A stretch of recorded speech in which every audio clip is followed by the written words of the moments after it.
days after the US, under President Donald Trump, froze its foreign aid, which includes critical support for Ukraine. Ukrainian President Volodymyr Zelenskyy responded on January 28th.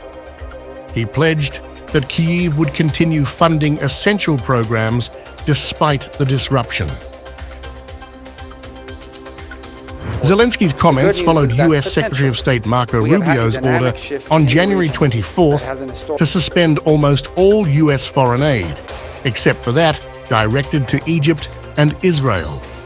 The 90-day suspension is set to impact humanitarian aid groups supporting veterans, local media, and healthcare initiatives in Ukraine. During his address, Zelenskyy explained that he had instructed the Ukrainian government to provide a report on those US support programs that are currently suspended.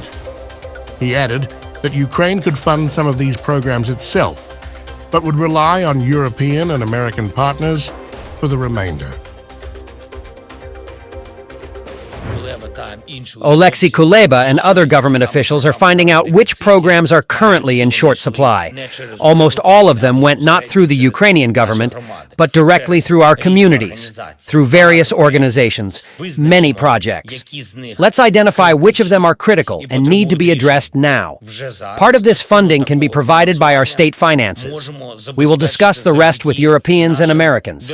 This applies to many areas, from communications, digitalization, to support for veterans, schools, hospitals, and reconstruction. Zelenskyy also warned European leaders about the risks posed by global issues being resolved without Europe's input.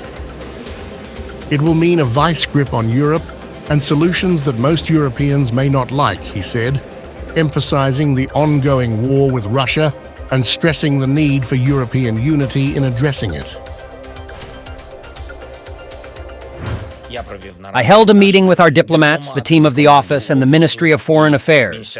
We are planning international work for February. Meetings and negotiations are key tasks, unity of partners. This is the basis of everything. Also, coordination on the European front.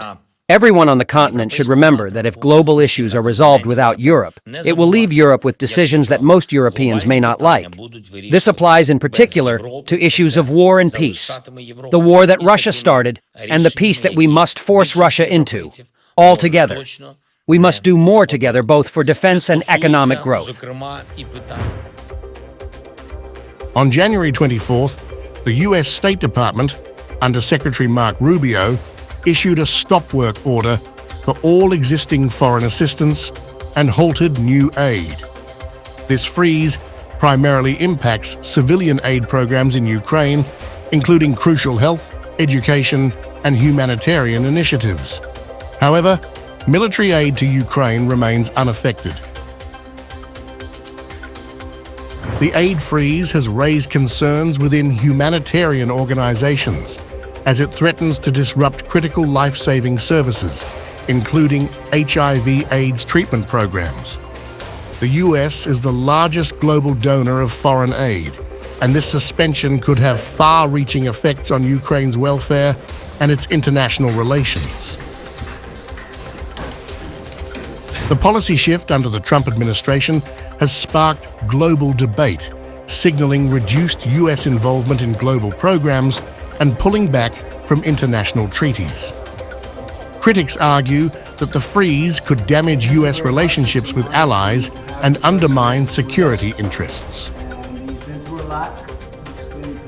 As the US foreign assistance freeze continues to disrupt programs in Ukraine and other nations, the future of these initiatives remains uncertain.